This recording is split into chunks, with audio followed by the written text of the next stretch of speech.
नमस्कार मित्रों, अपन पढ़ रहे हैं असंतोष अनंतस्पर्शी। ठीक है, 2 लेक्चर हो गए थे असंतोष के। आज अपन तीसरे लेक्चर में एक और मेथड, 2 लेक्चर में 2 डिफरेंट मेथड पढ़े थे। आज तीसरे लेक्चर में और तीसरा मेथड पढ़ते हैं। तीसरा मेथड तो क्या है, तो पहला ही मेथड, उसमें से अगर आपके पास फाई 3 जैसे फाई एन एम है, फाई एन एम है और फाई एन एम बराबर 0 रखते हैं, एम के रूट मिलते हैं। अगर आपके पास एन के रूट रियल मिलते हैं तो उसके लिए हम असंतोष निकालते हैं। अगर एन के रूट इमेजिनरी मिलते हैं, इमेजिनरी यानी कि कॉम्प्लेक्स में मिलते हैं, अगर अपने पास रूट कॉम्प्लेक्स में मिलेंगे तो हम उसके लिए असंतोष निकालना संभव नहीं है हमारे पास। ठीक है, तो रियल रूट के लिए हम असंतोष निकाल सकते हैं, इमेजिनरी या कॉम्प्लेक्स रूट के लिए हम असंतोष नहीं निकालते हैं। तो उसके लिए हमें कोई असंतोष निकालने की जरूरत नहीं है, अपन आगे काम नहीं करेंगे। ठीक है, तो जो भी रियल रूट है उस रियल रूट के लिए हम असंतोष निकालेंगे। ठीक है, जैसे एक बार देख लो थोड़ा सा, अपन पढ़ रहे हैं डिफरेंशियल कैलकुलस।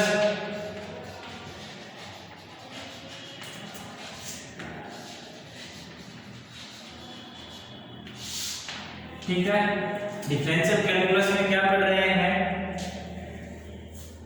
वो देखो। अभी तक phi N M, phi N minus 1m, phi N minus 2m and so on equal to 0। ठीक है, ये फाई एन एम x बराबर 1 और y बराबर n पुट करने पर अधिकतम n घात का अवयव, सबसे उच्च घात का अवयव होगा ये, उससे एक कम घात का अवयव होगा x बराबर 1 और y बराबर n रखने पर, उससे एक कम घात का अवयव होगा x बराबर 1 और y बराबर n रखने पर, एंड सो ऑन, और इसी तरह आगे बढ़ते चले जाएंगे। ठीक है, ये काम करना है। इतना काम करने के बाद हम करते हैं फाई एन एम बराबर 0, एम बराबर सपोज करो आपके पास एक तो m1 मिल गया, दूसरा m2 मिल गया, तीसरा मिल गया alpha plus minus alpha beta, इस टाइप से मिल गया। तो इस रूट के लिए अपन क्या काम करेंगे, इस रूट के लिए अनंत स्पर्शी नहीं होगी, अनंत स्पर्शी नहीं होगी। इसके लिए क्या कहेंगे, इस रूट के लिए अनंत स्पर्शी नहीं होगी। अब देखो, इसके लिए अनंत स्पर्शी नहीं होगी, लेकिन इन दो के लिए तो अनंत स्पर्शी होगी। ये दोनों रूट अगर अलग अलग हैं तो पहले वाले मेथड से करेंगे, और ये दोनों अगर समान हैं तो दूसरे वाले मेथड से करेंगे। ठीक है, तो ये दोनों मूल अगर समान हैं तो 1/2 c square phi m double dash n plus c phi n minus 1 dash m plus phi n minus 2m बराबर 0। तो यहाँ से c की वैल्यू आएगी। अगर ये दोनों अलग अलग हैं तो c बराबर होगा negative sign phi n minus 1m upon phi n dash m। तो यहाँ से c की वैल्यू मिल जाएगी। c की वैल्यू मिलने के बाद m की वैल्यू तो आपने यहाँ से निकाली, c की यहाँ से निकाली, तो y बराबर mx प्लस c, ये आपकी अनंत स्पर्शी होगी।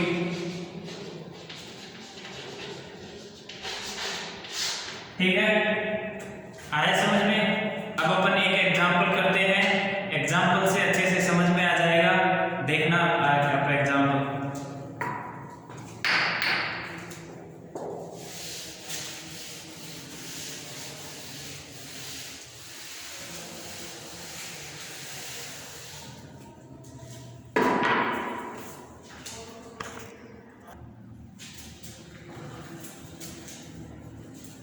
देखिए एग्जांपल नंबर 3 है। ये कह रहा है निम्न वक्र की अनंत स्पर्शी ज्ञात कीजिए। निम्न वक्र के अनंत स्पर्शी ज्ञात कीजिए। और वो वक्र क्या है, X cube plus Y cube minus का 3axy बराबर 0। ठीक है,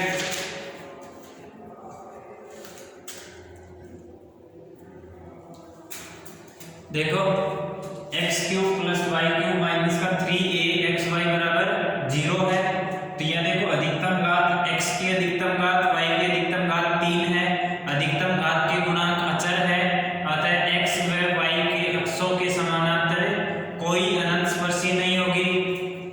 हल में क्या लिखेंगे, सॉल्यूशन x तथा y की उच्चतम घात के गुणांक अचर है।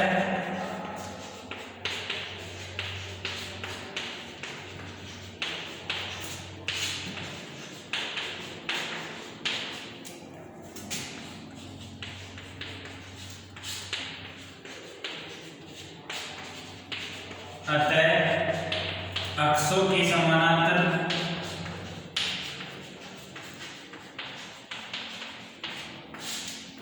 कोई अनंत स्पर्शी नहीं होगी।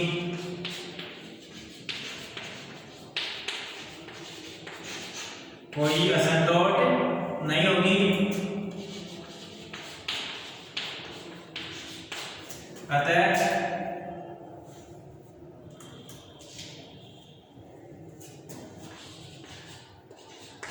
फाइव 3m यहाँ m x बराबर 1 और y बराबर m रखने पर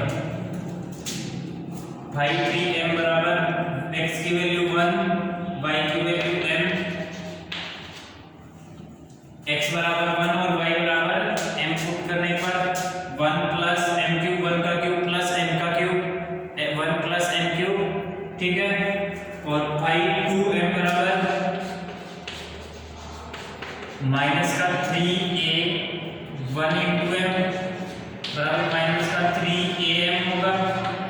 ठीक है, यहाँ 5 3m बराबर this implies m cube plus 1 बराबर 0, तो m बराबर 1 तथा दूसरा मूल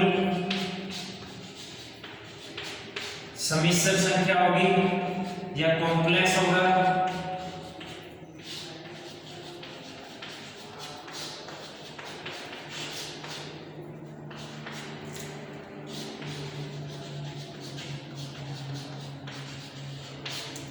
कॉम्प्लेक्स नंबर होगा। ठीक है, यहाँ m बराबर 1 होगा तथा दूसरा मूल कॉम्प्लेक्स नंबर या समिश्र संख्या होगा। अब देखो c बराबर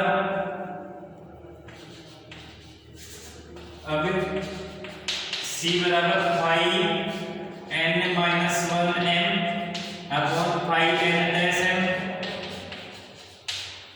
विद नेगेटिव साइन। n क्या है 3, तो 5 3 डैश m के लिए 5 3m का m के सापेक्ष अवकलन करने पर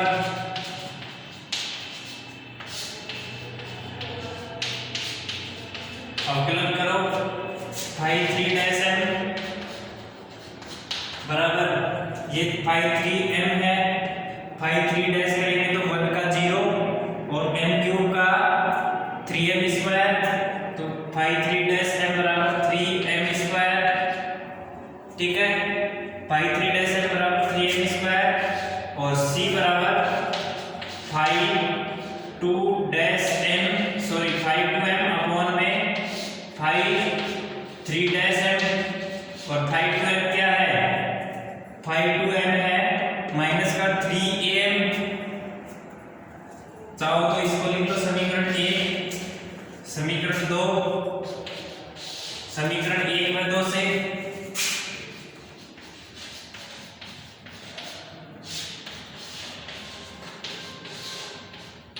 समीकरण 1 में 2 से c बराबर नेगेटिव साइन 5 2m का मान समीकरण 1 से माइनस का 3am, तो माइनस का 3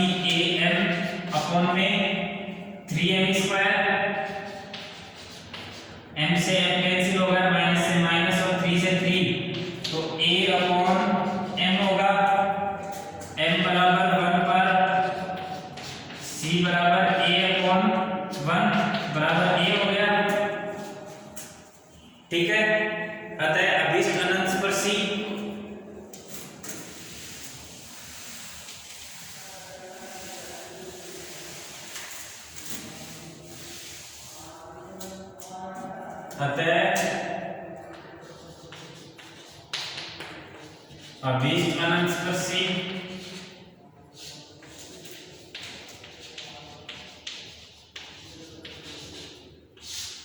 अभीष्ट अनंत स्पर्शी क्या होगी?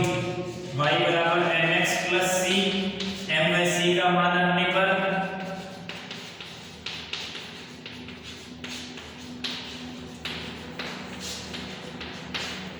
y बराबर m की वैल्यू क्या है? 1 और c की वैल्यू a है, तो m की value 1 into x plus a। ठीक है, ये अपनी अनंत स्पर्शी होगी। अब देखो, अब अपन ने यहाँ क्या किया, एक बार दोबारा से देख लो। अपना इस क्वेश्चन में क्या डिफरेंस था पहले वाले में इसमें? तो पहले वाले में इसमें डिफरेंस क्या है? m क्यूब प्लस, ये पहले उसमें पहला काम क्या करते हैं, फाई 3m बराबर 0, यानी कि अधिकतम घात की जो भी टर्म है फाई nm बराबर 0 रखते हैं। फाई nm बराबर 0 रखने पर n के मान मिलते हैं। एक बार मैं इसको थोड़ा सा एक्सप्लेन करके बता देता हूँ। ये देखो m क्यूब प्लस 1, ये देखो m क्यूब प्लस 1 बराबर 0 है, तो m क्यूब बराबर 1 माइनस 1 और n बराबर माइनस 1 की पावर 1/3। ठीक है, अब चाहो तो आप एक मेथड होता है यहाँ से देन माइनस पर में माइनस 1 को क्या लिख सकते हैं, cos थीटा प्लस आयता sin थीटा, और cos थीटा थीटा m बराबर माइनस 1 है, तो cos थीटा की जगह के लिए क्या लिखेंगे, पाई, तो cos 2m पाई प्लस आयता sin 2m pi plus pi. ठीक है, की पावर माइनस 1, पूरे की पावर माइनस 1 नीचे चली जाती है, और m की वैल्यू 0 1 2 रखते हैं तो 3 मान आते हैं। ठीक है, एक मेथड तो ये होता है, और दूसरा मेथड होता है, मैं यहाँ से बता देता हूँ। ये m क्यूब प्लस 1 बराबर 0 है, तो देखो m क्यूब प्लस 1 बराबर 0, तो यहाँ से m plus 1 m minus 1 m square plus m plus 1 बराबर 0। मल्टीप्लाई करके देख लो, ऊपर वाला फैक्टर आएगा m cube m plus m square plus m minus का m स्क्वायर माइनस का m और माइनस 1, ये m स्क्वायर से m से m उड़ गया और m माइनस 1, सॉरी माइनस 1।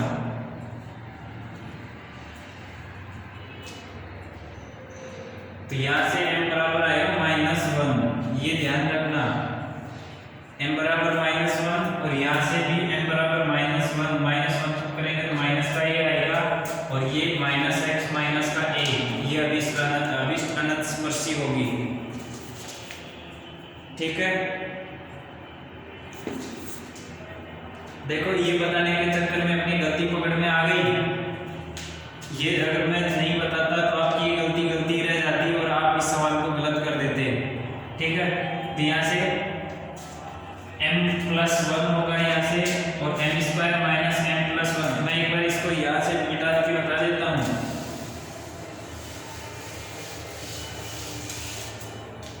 देखो m क्यूब प्लस 1 बराबर 0 था, तो इसको क्या लिख सकते हैं, m प्लस 1 और m square plus m plus 1, ये माइनस 1 आएगा, m square minus m plus 1। तो देखो m को m से m क्यूब, m को m से माइनस का m स्क्वायर, m को 1 से m, और ये माइनस, ये 1 को m स्क्वायर से तो प्लस का m स्क्वायर, माइनस 1 को माइनस m से तो माइनस का m, प्लस 1 को प्लस 1 से 1, तो ये m से तो ये m कैंसिल, ये m स्क्वायर से ये m स्क्वायर कैंसिल, और m क्यूब प्लस 1 बराबर 0। यहाँ तक आ गया। इस वाले वेक्टर को क्या लिख सकते हैं, ये लिख सकते हैं, तो यहाँ से तो m प्लस 1 बराबर 0 होगा, और दूसरा m square minus m plus 1 बराबर भी 0 होगा, तो यहाँ से m बराबर माइनस 1, और m की वैल्यू यहाँ से कोई फैक्टर नहीं होंगे, तो m बराबर होगा 1 प्लस, मैं यहाँ से इसको लिख देता हूँ m square minus m plus 1 बराबर 0, तो m बराबर होगा माइनस इंटू माइनस 1 प्लस 9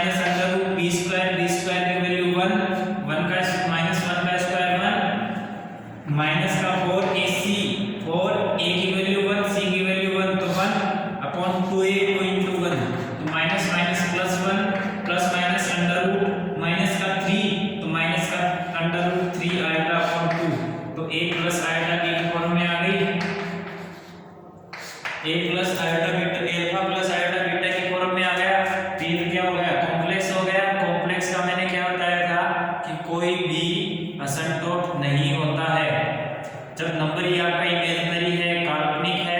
काल्पनिक नंबर का क्या असंतोष होगा, जब आपके पास रियल नंबर हो तो उसके लिए असंतोष निकालते हैं, कॉम्प्लेक्स नंबर हो, काल्पनिक संख्या हो तो उसके लिए असंतोष नहीं निकालते हैं। ठीक है, तो ये मेथड होता है आपके पास रियल और इमेजिनरी निकालने का।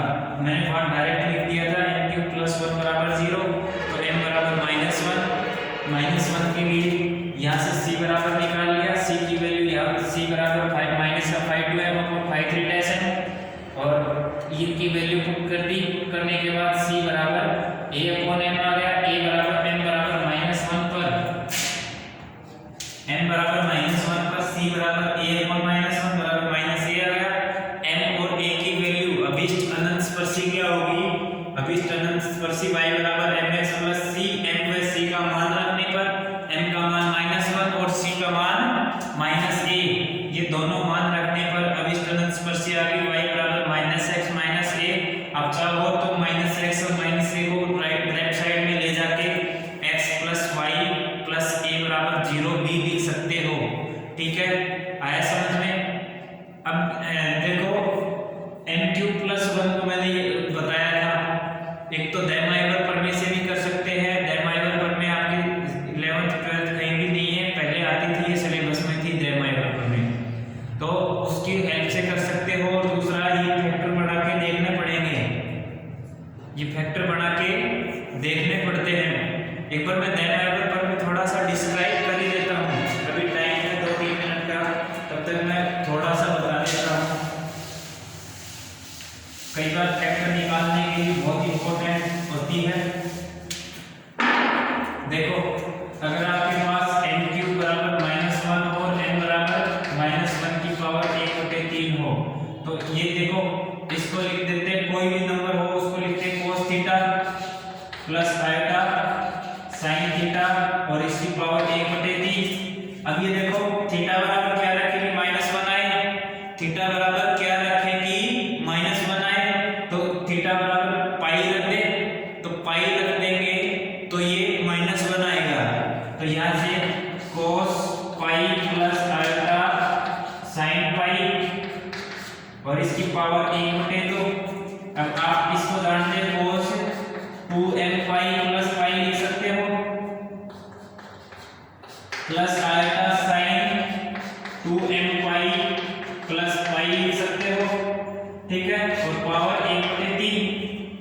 ठीक है, पावर 1/3 है, ये पावर अंदर इसके थीटा में डिवाइड हो जाती है, तो cos 2m pi plus पाई/3 plus iota sin 2m pi plus पाई/3, जहां m बराबर 0, 1 और 2, 3 रखते ही वापस से ये वैल्यू रिपीट करेगी। m की वैल्यू 0 पुट करो, m बराबर 0 पुट करोगे, m बराबर 0 पुट करोगे तो 0 plus pi cos pi plus iota sin pi और cos पाई/3 की वैल्यू पाई/3 यानी 60 डिग्री, cos 60 की वैल्यू 1/2 प्लस आयोटा sin 60 की वैल्यू होती है √3/2। तो अपना मान देखो यहाँ क्या आया था, 1 प्लस माइनस आयोटा √3/2 यानी 1/2 प्लस आयोटा √3/2, 1/2 प्लस आयोटा √3/2।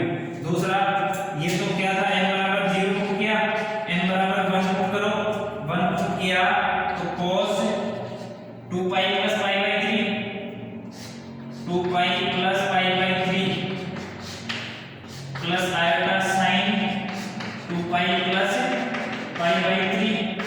ठीक है, cos 2 pi 3 pi plus pi, cos 3 pi plus iota sin 3 pi plus iota sine pi बराबर cos पाई की वैल्यू -1 और sin पाई की वैल्यू 0। तो -1 आ गई, तो -1 तो अपना ये रहा, एक मान तो ये रहा, दो मान ये रहे, एक मान तो ये आ गया, एक मान ये आ गया 1/2 plus minus plus iota by √3/2, तो 1 प्लस आयोटा √3/2। और तीसरा मान m बराबर 2 पुट करोगे तो ये तीसरा मान यहाँ से आ जाएगा 1/2 माइनस आयोटा √3/2। ठीक है, ये फोर्थ क्वाड्रेंट में बनेगा cos पॉजिटिव साइन नेगेटिव। ठीक है, इस तरह से अपन ये कॉम्प्लेक्स रूट भी निकाल सकते हैं दैमाइवर प्रमेय की हेल्प से भी, और आप फैक्टर करना चाहो तो फैक्टर की हेल्प से भी निकाल सकते हैं। ठीक है, उम्मीद करते हैं आपकी समझ में आया होगा। अगर कोई डाउट हो तो डाउट कमेंट बॉक्स में लिख के भेजिए, और आपकी नेक्स्ट क्लास में आपके डाउट समेत आगे बढ़ेंगे। ठीक है, धन्यवाद।